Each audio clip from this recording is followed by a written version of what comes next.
Hello दोस्तों, एक बार फिर से आपका स्वागत है मेरे चैनल गुरु मंत्रा 79 में। मैं प्रभात। हम जो अभी आपको भारतीय स्वतंत्रता संग्राम जो पढ़ा रहे हैं उसमें आज आगे एक आंदोलन है, होम रूल आंदोलन। ठीक है, द्वितीय चरण था, प्रथम चरण हो गया था, द्वितीय चरण में होम रूल आंदोलन। होम रूल आंदोलन जैसा कि नाम से ही पता चल रहा है, होम रूल मतलब घर का शासन, मतलब स्वशासन। तो इसमें हम स्वशासन के बारे में पढ़ेंगे। क्या ये आंदोलन स्वशासन से जुड़ा हुआ था? तो अगर इसके एक सामान्य एक हम परिचय के बारे में जाने तो आयरलैंड एक देश है। आयरलैंड के एक देश के एक जो है रेमंड। आयरलैंड के एक देश के नेता थे रेमंड। इन्हीं से प्रेरित होकर इनसे प्रेरित होकर ही इस आंदोलन का भारत में प्रसार प्रसार किया गया। इन्हीं से प्रभावित था ये आंदोलन। ठीक है, तो मुख्यतः इसमें दो नेता, एक आपके जो तिलक जी थे और दूसरे एनी बेसेंट।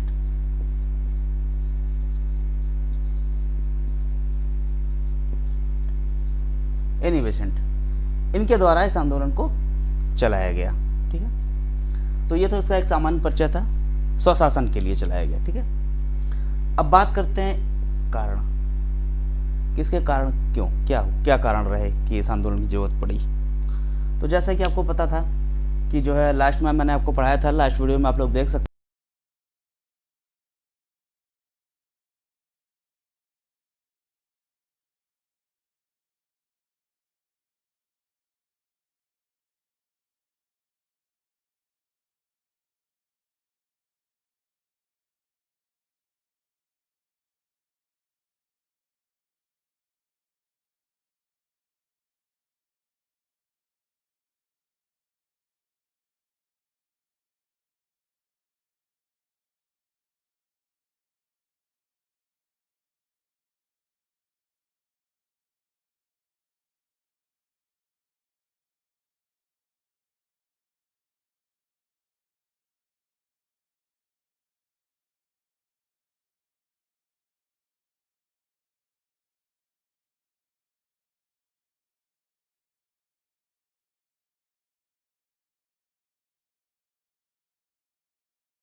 अब बात करते हैं कि इस समय कौन कौन सी इनकी जो शैली थी, शैली का मतलब इनकी कार्य पद्धति, कैसे कार्य किया जाए, कैसे क्या करना है, तो इसकी शैली की बात करते हैं। इनकी शैली क्या थी, कैसे कार्य करते थे, शैली।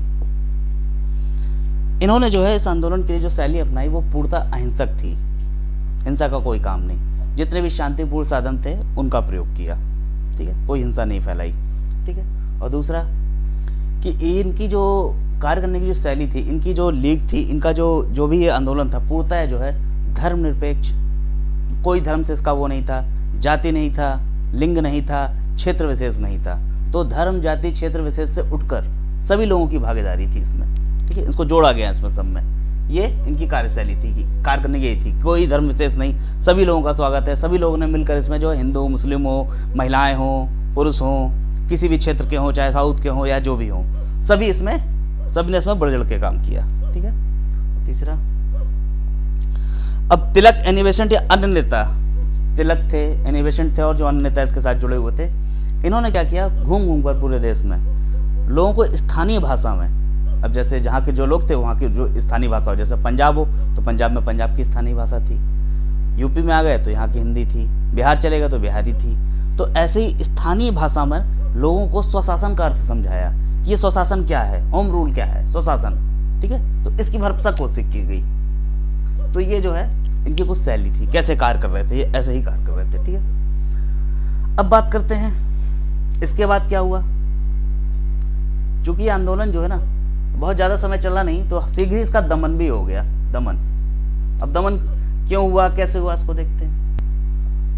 अब जैसे ही आंदोलन थोड़ा थोड़ा बड़ा हुआ तो सरकार इस पर दमन पे उतारू हो गई कि किसी तरह इसको दबा के खत्म किया जाए। इसके लिए उन्होंने किया गया, सबसे पहले तिलक जी को,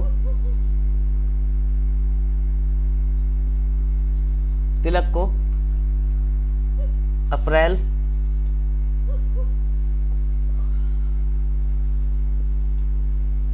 16 में 1916, अप्रैल को 16 में, सॉरी जुलाई थी शायद, जुलाई 23 जुलाई,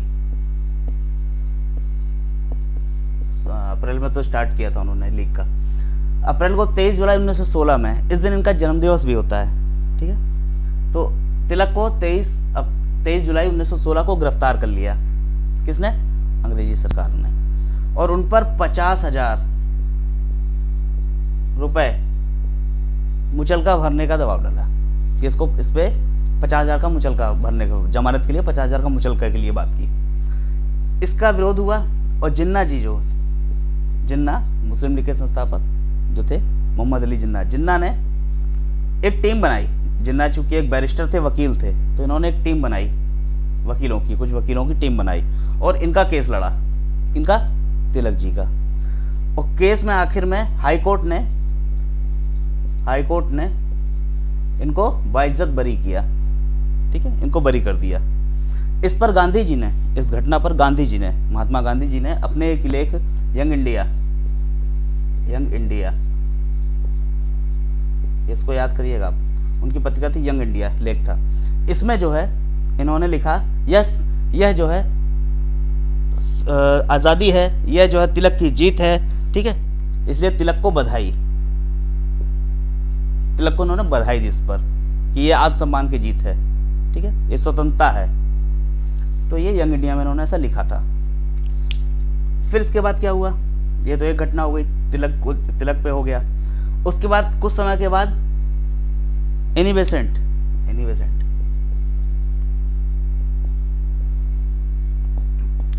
को भी गिरफ्तार कर लिया।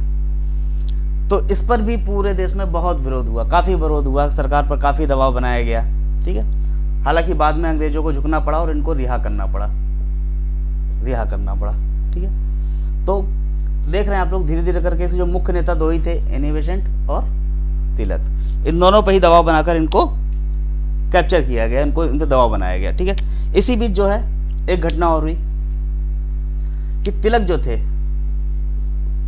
तिलक को देश के बाहर जाना पड़ा, इंडिया से बाहर जाना पड़ा। क्यों जाना पड़ा, क्योंकि एक बुक थी, कौन सी, इंडियन अनरेस्ट,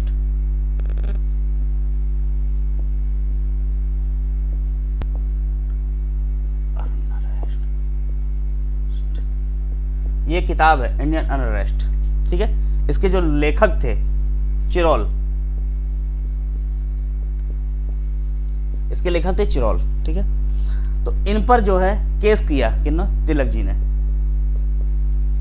इन पर मानहानि का मुकदमा किया तिलक जी ने, क्योंकि इन्होंने अपनी बुक में तिलक को भारतीय राजनीति का असंतोष पैदा करने के लिए बोला कि ये भारतीय के असंतोष के जनक है भारतीयता में, मतलब ये आदमी जो है विद्रोही है, असंतोष के जनक है। तो इसलिए इन्होंने मानहानि का दावा चिरोल पे किया, जिस वजह से इनको देश से बाहर जाना पड़ा, ठीक है। और ठीक है, उनके जाने के बाद फिर धीरे से आंदोलन और थोड़ा मंद पड़ गया। एनी बेसेंट जो थी, एनी बेसेंट बची, एनी बेसेंट भी का भी रुख जो है कुछ समय के बाद नरम पड़ गया, ठीक है, मतलब वो भी एक उदासीन हो गई। तो धीरे धीरे करके ये आंदोलन स्वतः ही समाप्त हो गया। किसी ने किया नहीं, सरकार ने जो उन पर दबाव बनाया, जो बनाया, ये तिलक जी बाहर चले गए और ये भी धीरे से न्यूट्रल हो गई धीरे धीरे। तो ये अपने आप धीरे धीरे स्वतः समाप्त हो गया 1916 से 18 के बीच में। तो अब बात करते हैं कि इसका जो है क्या फर्क पड़ा, इस आंदोलन को चलाने का फर्क क्या पड़ा। भाई इसका मूल्यांकन करते हैं, देखते हैं क्या हुआ, कुछ अच्छा हुआ, कुछ बुरा हुआ। तो इसका मगर मूल्यांकन की बात करते हैं।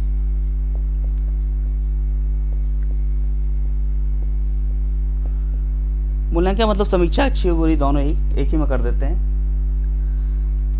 चूंकि ये आंदोलन जो ना अपने अघोषित कार्यक्रम, इसका कोई मुद्दा जो है घोषित नहीं था कि हम ये करेंगे या वो करेंगे, तो अघोषित मुद्दे के कारण ये भटक गया बहुत जल्दी ही, ठीक है।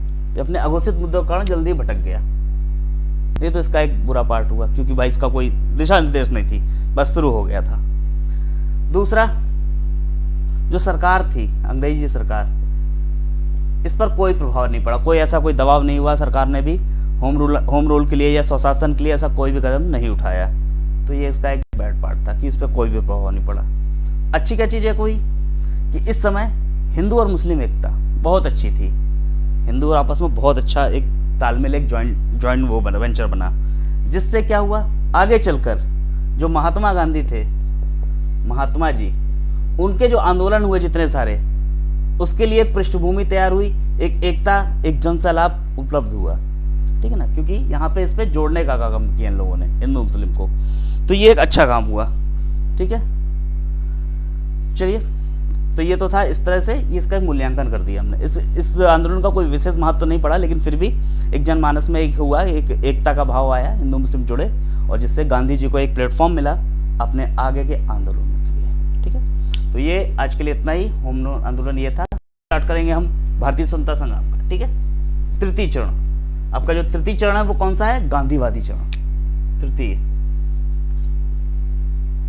थर्ड जो है गांधीवादी, ठीक है। ये कब से होगा, 1919 से 1947 तक, ठीक है। ये गांधीवादी चरण, ये तृतीय है। पहला उदारवादी, दूसरा उग्रवादी, तीसरा गांधीवादी, ये 3 चरण थे। तो पहला और दूसरा आज खत्म हो गया, अब यहाँ से तीसरा स्टार्ट करेंगे, वो हम अगले वीडियो में आपको बताएंगे। तब तक वीडियो को देखिए, लाइक कीजिए और सब्सक्राइब कीजिए, ठीक है। धन्यवाद।